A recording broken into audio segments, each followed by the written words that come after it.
Good morning, LCC. It is good to see you all today on this sunny right now day, and this Lord's Day as we come together to worship Jesus Christ. Visitors, regular attenders, just so glad that we can be together, focus on Jesus, sing songs of praise, talk with him in prayer, look into his word, enjoy being together, enjoy his presence amongst us. I trust this is going to be a wonderful time for all of us. Friends, I believe that God wants to work in each one of our hearts today. He has a reason. There is a purpose for you being here today. For me being here today. He wants to work in your heart and in my heart. And I invite you just to bow your heads now for a moment. And just in a short moment of quietness, invite the Lord to speak to you today. Invite him to reveal himself to you. And then I'll pray.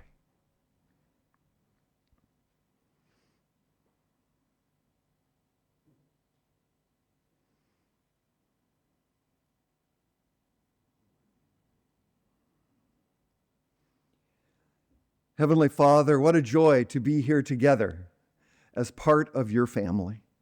Thank you for this part called LCC. Thank you for each person who is here. Thank you for the joy that is in this room. Thank you for the love that is present amongst us. We give you praise for how you are working in our hearts, not only as individuals, but as a church.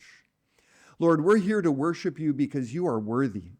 There is no one worthy of worship other than you.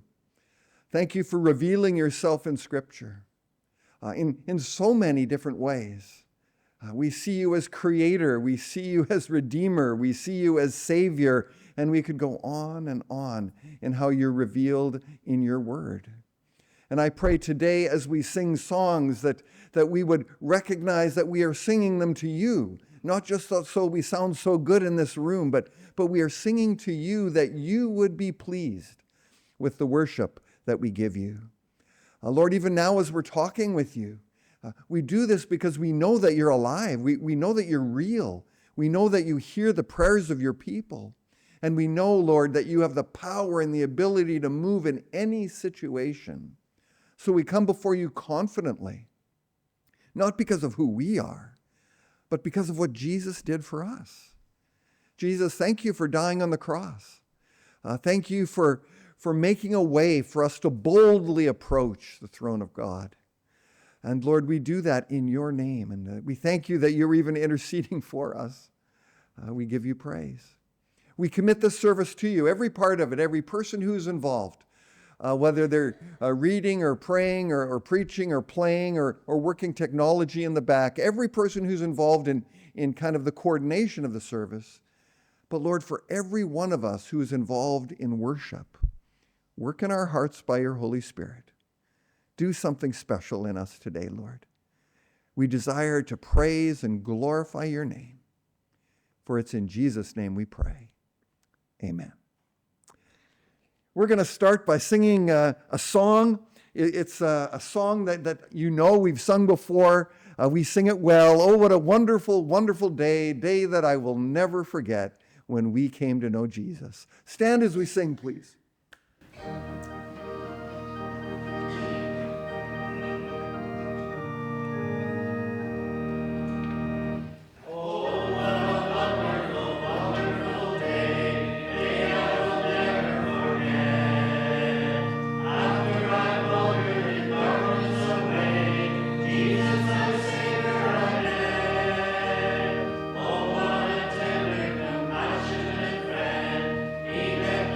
Of my heart.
you come read scripture and pray for us, please? This morning I'm reading Psalm 111. Praise ye the Lord. I will praise the Lord with my whole heart, in the assembly of the upright and in the congregation. The works of the Lord are great, sought out of all them that have pleasure therein. His work is honourable and glorious, and his righteousness endureth forever. He hath made his wonderful works to be remembered. The Lord is gracious and full of compassion. He hath given meat unto them that fear him. He will ever be mindful of his covenant. He hath showed his people the power of his works, that he may give them the heritage of the heathen. The works of his hands are verity and judgment. All his commandments are sure. They stand fast for ever and ever, and are done in truth and uprightness. He sent redemption unto his people. He hath commanded his covenant forever. Holy and reverend is his name. The fear of the Lord is the beginning of wisdom. A good understanding, having all that they do, his commandments. His praise endureth forever. Let's pray together. Heavenly Father, thank you for the privilege of gathering here this morning. We come before you with grateful hearts. As we prepare our hearts for worship, we ask that you remove distractions, open our ears to hear your word, and our hearts to receive your truth. As we praise your great work, let our praise be genuine. Don't let us take your blessings for granted. As another new week begins, let us take time to look at everything you have made and everything you have done. We give thanks, for your works are wonderful, your righteousness endures forever, your promises are trustworthy, and your mercy never fails us. Lord, teach us to live in wonder and respect of you, for the fear of the Lord is the beginning of wisdom. Restore us, renew us, and draw us closer to you. We give you thanks and praise through Jesus Christ our Lord. Amen. I will sing of my Redeemer, Paul. We're going to sing.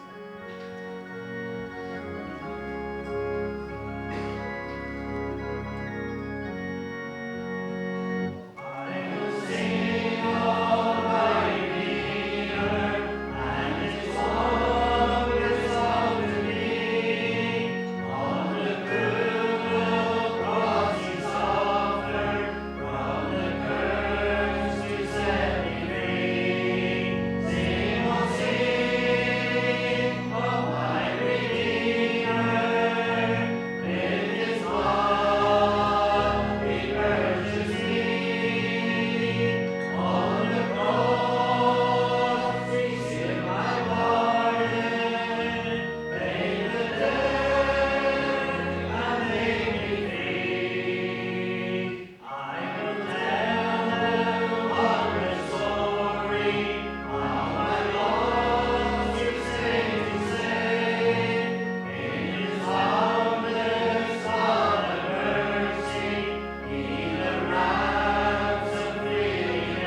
Would you pray with me, please?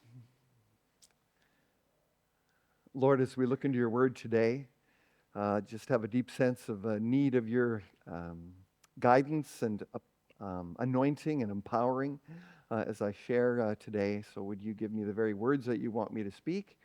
And would you, by your Spirit, just prepare our hearts, our ears to hear what you have to say? Thank you, Lord, that you have promised that you would speak to us through your word. Do that now, we pray. Amen. Okay. Well, we are continuing our series, God's Blueprint for Life, Living Well. This is our series through the Ten Commandments. We've sort of been stop and start on this one because of Easter and a variety of different things. But for the next 3 weeks, we're going to be back into this series now. And if you recall, just very quickly, that there's one kind of major division in the Ten Commandments that I want to remind us of. The first 4 commandments have everything to do with our relationship with God. And the last 6 commandments have everything to do with our relationship with each other. And we are now right in the middle of the section to do with the commandments that apply in how we live out our lives together. And how God wants us to do that. And I got to tell you today we've got a bit of a hard one to talk about. It's a bit awkward, and I suspect that there might be some squirming in the seats, and I understand that because I kind of squirm up here a little bit too when we talk about some of these things. And this is the kind of sermon that no one's going to come up to me and say, "Oh, that sermon really spoke to my heart." And you'll know what I'm saying in just a minute when we talk about the subject matter that we're going to talk about. In fact, some of you might even be thinking, "Lorin, you're overstepping. This isn't an area that I want you speaking into my life about." And to that I would respectfully say, well, it's not me speaking, it's God from God's Word. And that we do want to hear what God has to say. See, the thing about the Bible is we can't pick and choose what we want to apply and what we say, well, that's not for me. The Word of God is the whole counsel of God. And if we just pick and choose those verses that we like, that we're comfortable with, there's great gaps in what God wants to do in our life. And we just never hear that because, well, it might be a little uncomfortable to hear. And maybe today will be that situation. But that's why one of the key reasons why I kind of preach the way I do, that I like to go through sections of Scripture, not just pick a verse here and a verse there, because you can't pick hobby horses. If you're going through the book of Luke and you come to a passage, you got to deal with that book, with that passage. And then we can get to hear the whole counsel of God. I saw a comic in my preparations for this sermon, and it's Moses coming down from the mountain with the Ten Commandments. And he says to the people of Israel gathered at the base of the mountain, he says, "I've got some good news and some bad news," he says. And the people said, "What's the good news?" And he says, "Well, I've got God down from 20 to 10 commandments." "Well, what's the bad news?" "Thou shalt not commit adultery" is still in there. And that's what we're going to talk about today. The 7th commandment, thou shalt not commit adultery. Actually, I'm going to go. In 1631, King James commissioned 1,000 more King James Version Bibles to be printed. And I don't know if you've ever heard this, but there was a scribal error. And these 1,000 King James Bibles, as you go through the 10 Commandments, when you look at verse 14, it says, "Thou shalt commit adultery." Can you imagine? Can you imagine being the editor of that? One small word. But what a difference it makes. Thou shalt commit adultery. The king was furious. He charged the printer 300 pounds, which was a lifetime of income at that time. He drove him out of the business, and he ordered all the copies of the Bible to be burnt. It came to be known as the Wicked Bible. A few copies survived. 2 of them are in museums, and one of them sold about 6 years ago for $90,000. people seemingly want to have a Bible that says, thou shalt commit adultery. Adultery is an important topic.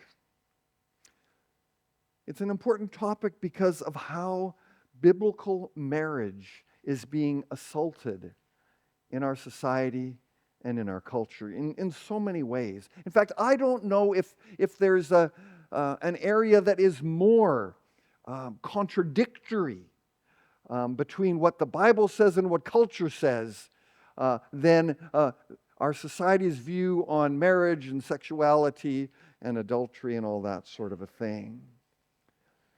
Do you know, and I was kind of shocked. I kind of knew that there were sites like this out here, but do you know that there's a website out there that you can go to? It's designed specifically for people who want to commit adultery. And they've got a money-back guarantee. If you don't commit adultery or have an affair in 6 months, they'll give you your money back. Can you imagine? Thou shalt not commit adultery. And that statement crashes into us and crashes into our culture like a wrecking ball. And we have to deal with it if we want to be people who honor God, who live for God, who honor each other, who honor how God has called us to live. Now, before I get into this kind of in more detail, I want to just say this so strong and so emphatically. If this is an area in which you have struggled and perhaps failed, I want you to know that there is hope, there is forgiveness, there is restoration. Jesus does not condemn when we come to him and ask him to forgive our sins. And I want you to hold on to that. That we need to talk about this topic with that as the foundation, the grace of our God, who looks at us broken and frail as we are, with the mistakes that we make, whether they be small or big, and says, I want to forgive and I want to restore.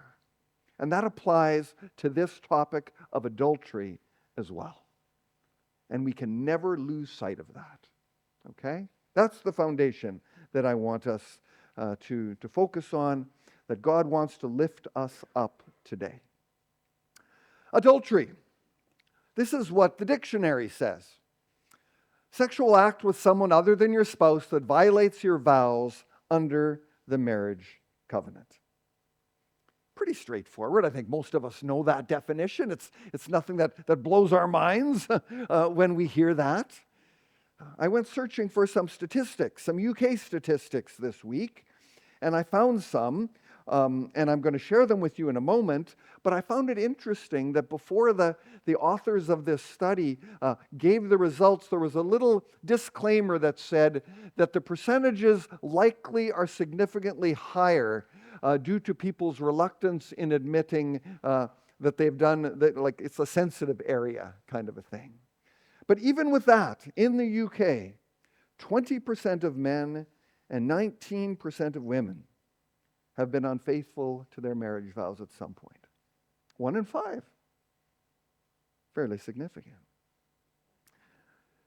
So then I started thinking, well, why does adultery occur? And I started searching for reasons, and they've done all sorts of studies on this as well. And I was pretty surprised by some of the reasons that I came across why people commit adultery. Let me go through them very quickly with you. I'm not going to make many comments on them, but it's a study from the Psychology Today group from 2019, so 6 or 7 years ago. The number one reason that people commit adultery is they fall out of love. I'm not a big believer in the term fall in love or fall out of love. I think it's far more we grow into love and we grow out of love. So anyway, the number one reason was fall out of love. Number two, variety and boredom. Think about that. We're bored, so we have affairs. Feeling neglected. Yeah. Boost of self-esteem. I'm angry with my spouse, and this is how I'm going to get back at him or her. Not feeling committed to my spouse anymore, which is kind of similar to number one. Now, what is missing out of that list that you might have thought would have been high on the list? Sexual desire, perhaps? That's number 7. It's nowhere near the top of why people have affairs. I find that sobering. And I think we need to wake up, friends, to the incredible destruction upon ourselves, our families, and everything we have in our lives if we walk a road toward committing adultery. It is a painful, costly, terrible result that comes. I think I've shared this with you before. But I had a person in my office one time, probably 8 or 9 years ago, and they said, "Lorin, I don't love my spouse anymore." Number 1 here. I don't love her anymore. I know that we got married, but I don't love her anymore. And I found this other person, and I really love her, and I want to do life with her instead. And I don't think that person was the only one who feels that way. All of our marriages have ups and downs, and times when it's easier to be there, and at times we just got to grit our teeth and say, I've made a covenant here before God and with this person, and I'm going to stay faithful to my covenant.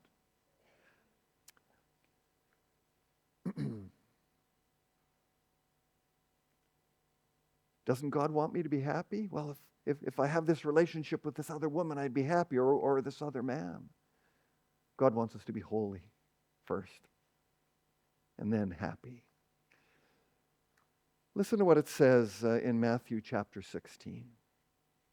Jesus said that we would have to sacrifice things if we follow him. And part of that is acting out on every emotion that we feel. If anyone would come after me, he must deny himself, take up his cross, and follow me. Deny himself, deny herself. That means that every little yen or desire or want in our lives, we don't run after, because some of them aren't what God wants us to run after. Why the big deal? Why is adultery such a big deal? Like, we make it into something maybe like a mountain. Maybe it's just a molehill, Lorin. Maybe you're getting carried away by talking about this so emphatically. Well, friend, if you are married and you have a sexual relationship with someone else, and we're going to get into in a moment, that could be physical, that could be emotional, it could be all sorts of things, you are breaking covenant with your spouse. And when you got married, you stood before a pastor, before the people who came to celebrate your wedding, most importantly before God, and you made a vow in sickness and health, in rich and poor, for better or worse. Or often people write their own vows now, which is totally fine. But I always tell couples, if you're going to write your own vows, you've got to have love in there. You've got to have forever in there, till death do us part, and you have to have faithfulness in there. Those are the 3 things you need to have in your vows. Other than that, you add anything you want. But those 3 things have to be there. We break covenant with the spouse that we said for our whole lives, we will walk with you. That's a significant thing. And we also break a vow that we made before God. And I want you to know that God takes vows seriously. He does. Deuteronomy, if you make a vow to the Lord your God, do not be slow to pay it, for the Lord your God will certainly demand it of you, and you will be guilty of sin. But if you refrain from making a vow, you will not be guilty. If you make a vow that you will be faithful for life to your spouse, before God, he's saying, I'm holding you to it. Now, there's some exceptions, like when someone dies, or there's extreme abuse and all sorts of things like this. But by and large, that's a vow that God takes quite seriously. Malachi chapter 2. Another thing you do, you flood the Lord's altar with tears, you weep and wail, because he no longer looks with favor on your offerings or accepts them with pleasure from your hands. Oh no, why is God doing that? Why is God not looking with favor upon us? You say, why? It's because the Lord is a witness between you and the wife of your youth. You've been unfaithful to her, though she is your partner, the wife of your marriage covenant. God does not take this lightly. It is a serious thing. Our culture would say that what happens behind closed doors is private. It's our business and no one else's, not even God's. Culture says that if we believe that sex is only for a man and a woman, in a marriage relationship, they say, well, you're out of date or you're intolerant. And we start downplaying adultery. Oh, I fooled around a little bit. Doesn't sound nearly as bad, does it? Oh, I flirted a little bit. Or we call it a secret love or an affair. The Bible, you cannot misunderstand what God says about adultery. He says, don't do it. Don't do it. If you're married, do not cheat on your spouse. Now, you might be sitting there this morning saying, Lorin, this doesn't apply to me at all. In fact, as I read the 10 Commandments, other than thou shalt not murder, this is the one I'm pretty sure that I'm never going to break. So I don't know why we need to even talk about this. Well, this is where it gets a little challenging, my friend, because Jesus takes this command deeper, just like he did with murder. He said, you've heard it said that you shall not commit adultery. I say, even if you get angry at someone in your heart, you've already committed murder with them. That's what Jesus does with this adultery commandment as well. He adds in the lust of the heart. Now, lust is defined as a misplaced, that's the key word, a misplaced, strong sexual desire for someone. And Jesus says, other than your spouse. So Jesus says that act is the same as actually committing adultery. And all of a sudden, this commandment applies to far more of us, if not all of us, at one time or another in our lives. Listen what Jesus said. You've heard it, that it was said, you shall not commit adultery. But I tell you that anyone who looks at a woman lustfully has already committed adultery with her in his heart. But I tell you that anyone who looks at a man lustfully has already committed adultery with him in her heart. There are myriads of ways in our sex-saturated culture that we can fail and fall into this trap. Pornography is rampant. It's unbelievable. It used to be that men were way up here and women were here, that women are catching up so quickly in the statistics of people who are hooked on pornography. The books we read, the TV we watch, the emotional connections we allow ourselves to make with someone other than our spouse. Cyber sex, when someone walks by that we find really attractive, that second, third, and maybe fourth look. All of that. Jesus is saying, this applies, guys. This applies, ladies. It's our hearts that matter. Jesus taught a heart-based morality. He expanded the idea of sin beyond physical adultery, the act of adultery, and he emphasized this, that sin begins internally before it ever manifests externally. It works inside before it ever moves into a bedroom that's not ours.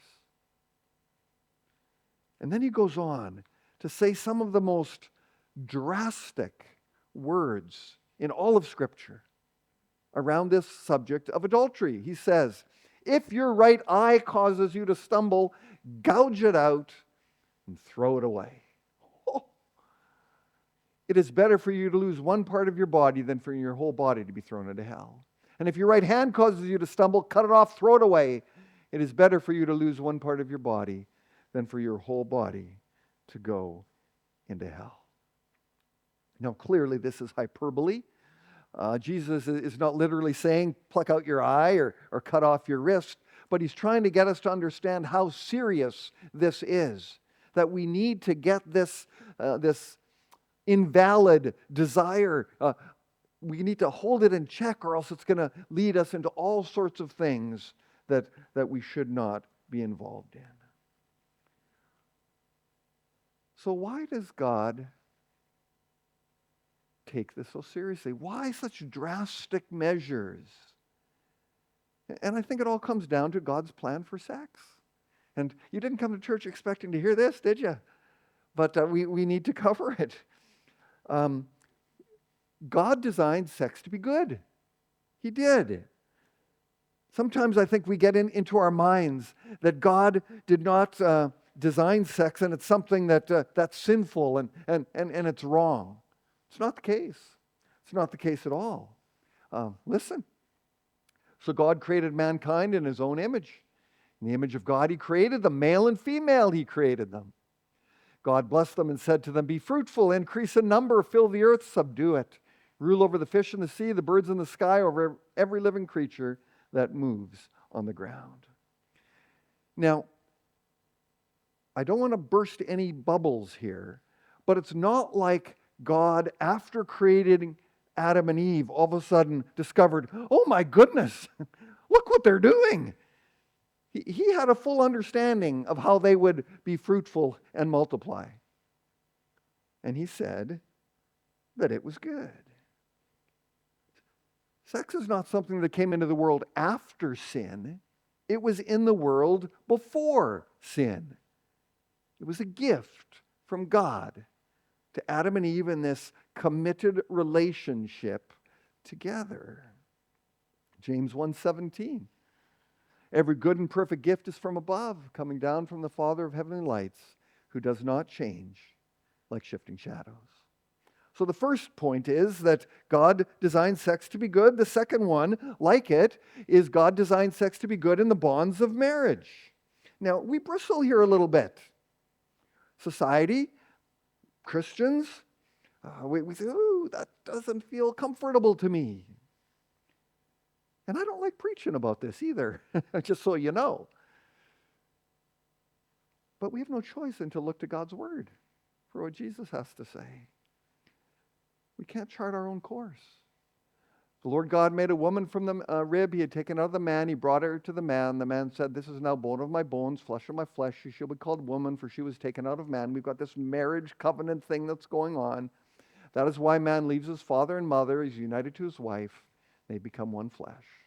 Adam and his wife were both naked, and they felt no shame. Within marriage, God designed sex to be a beautiful and enjoyable thing. In fact, Paul recognized that sex is such a strong desire that God has put in us that he even wrote very clearly about how we should not deprive each other in a marriage relationship of a sexual relationship, because it will open doors of temptation. But since sexual immorality is occurring, each man should have sexual relations with his own wife. In other words, don't commit adultery. And each woman with her own husband. In other words, don't commit adultery. The husband should fulfill his marital duty to his wife, and likewise the wife to her husband. The wife does not have authority over her body, but yields to her husband. In the same way, the husband does not have authority over his own body, but yields it to his wife. Do not deprive each other, except perhaps by mutual consent and for a time, so that you may devote yourselves to prayer. Then come together again, so that Satan will not tempt you because of your lack of self-control. Friends, that's a hard word. That's a challenging word. But it's a matter of obedience and submission to our God. So the question as we prepare to kind of wrap this all up is, how do we honor God in this area? How do we move on if we have failed? How do we avoid falling into these traps? And I've just got three shoulds, not should-nots, but three shoulds. And the first one is this: realize the danger. It's pretty obvious from our culture that the dangers of adultery are all around us, but they're also all over Scripture. Did you know that Samson, David, Solomon, the wisest guy who ever lived, struggled life experiences of our own and others. There's great danger with this, so we can't play with it. And what I would encourage you, if this is going to describe you, I would encourage you to think strongly about this, to say, that will never happen to me. Why not? What makes you stronger than the next person? I think Scripture shows us very clearly that given the right circumstances, anyone can do anything and fall into any sin. I think we have to guard our hearts against pride. I'm too strong of a Christian. I'm too committed to my spouse to ever do something like that. And humbly say, God, give me strength to honor this commitment that I've made to my spouse and to you for the rest of my life. Let's not become arrogant in these areas. Billy Graham, I don't know if you know this, but he refused throughout all his years of ministry to ever meet alone with a lady. And he caught a lot of grief for it.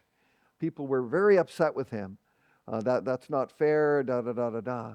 But he knew the danger that could come. He knew the root of sin in his own heart, and he took these steps to ensure, with God's help, that he would walk faithfully to it. If you pick up a rattlesnake, friends, you're going to get bitten. So don't pick up the rattlesnake. Put hedges of protection around you and your relationship. So first thing I would say is you should realize the danger.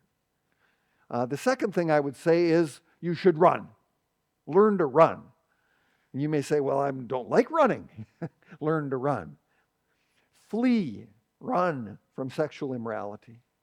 All other sins a person commits are outside the body, but whoever sins sexually sins against their own body. No temptation has overtaken you except what is common to mankind. And God's faithful. He will not let you tempted beyond what you can bear. Do you believe that? God will not allow you to be tempted beyond what you can bear. But when you are tempted, and we're all going to be tempted, He will provide a way out so you can endure it. So we run to the Word for encouragement and strength. We run to the Bible and we allow God's Word to renew our mind. And like it says in Romans 12, that we'll be transformed by the renewing of our minds. And we learn to deal with the temptation thoughts of sin and lust that get into our heart and get rid of them before they even have a chance to settle down in the dirt of our soul, the ground of our soul, and begin to grow. We renew our minds. So we run to God's Word. We run to God in prayer when temptation comes. Listen to some of these verses. They're so encouraging. Submit yourselves then to God. Resist the devil, and he will flee from you. Isn't that a wonderful verse? We resist. How do we resist? By soaking in God's Word, by not putting ourselves into situations where we might be vulnerable. And when temptation comes, we say, God, help. That can be the best prayer sometimes. God, help. And the devil will flee from you. What a beautiful verse. 2 Corinthians, submit yourselves then to God. Resist the devil, and he will flee from you. Again, very, very similar. Proverbs 18:10, the name of the Lord is a fortified tower. The righteous run to it and are safe. They don't walk to it. They don't meander to it. They don't stroll to it. They don't skip to it. They run to it.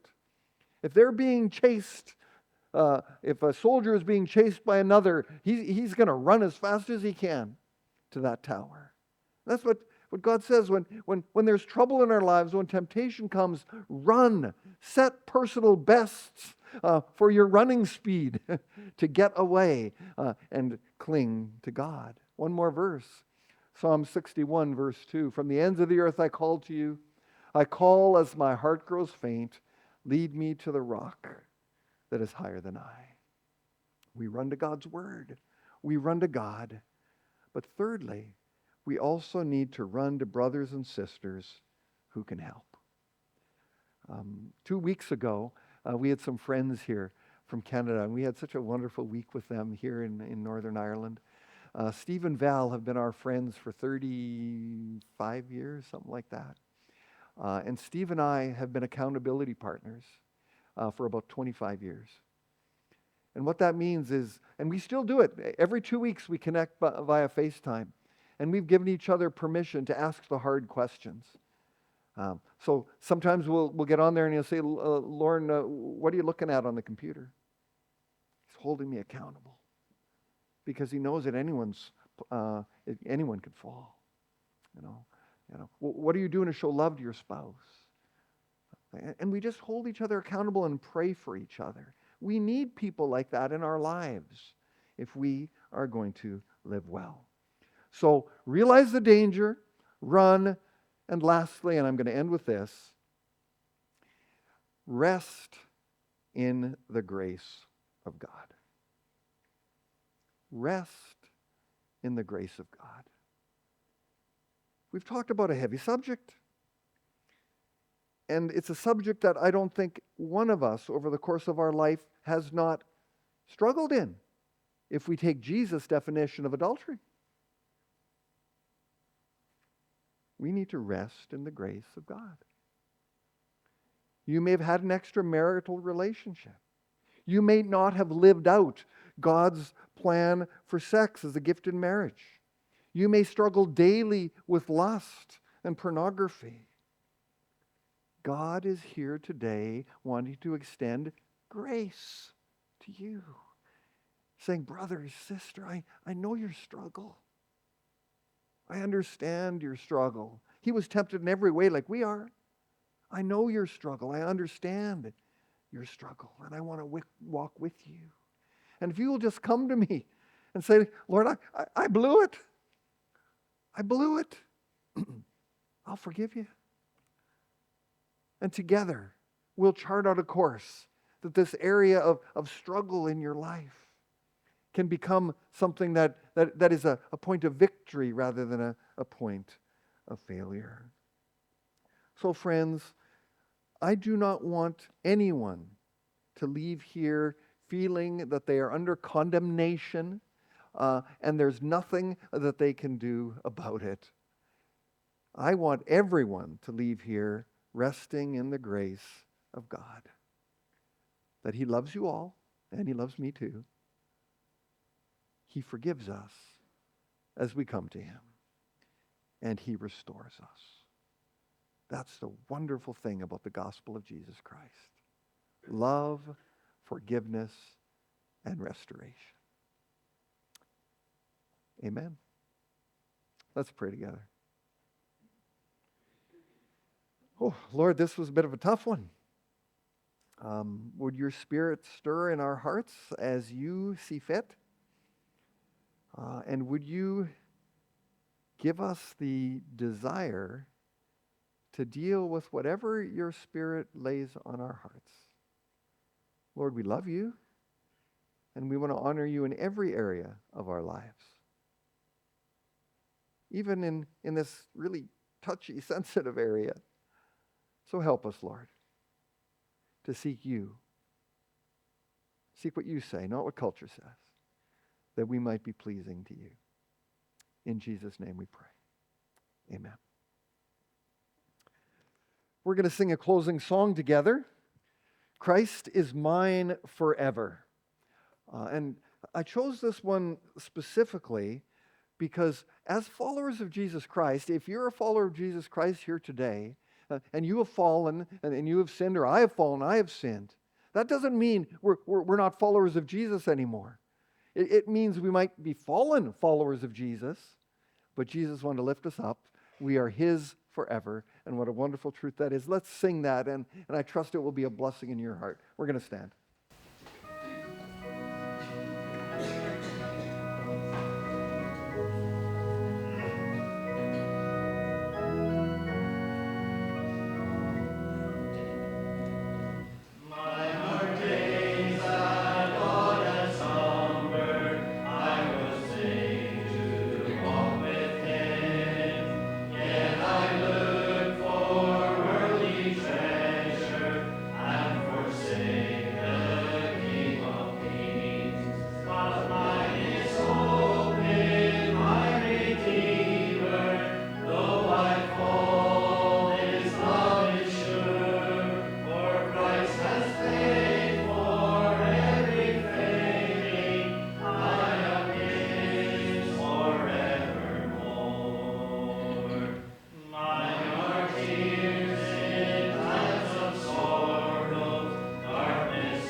Lord, thank you that there is nothing that we can do that stops you from loving us.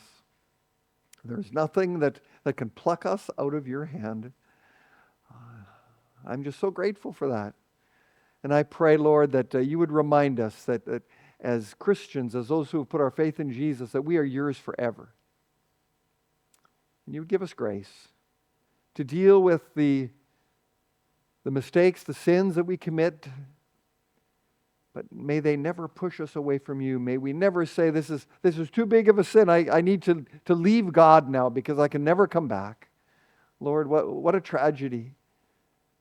For Jesus, your blood is more than able to cover any sin, to forgive, and not only that, but to restore. We thank you for that. Lord, as we go into this week, give us a great measure of joy. Joy to live well. A joy to enjoy the blessings that you give us. And joy to be a blessing to those around us. And we ask these things in Jesus' name. Amen.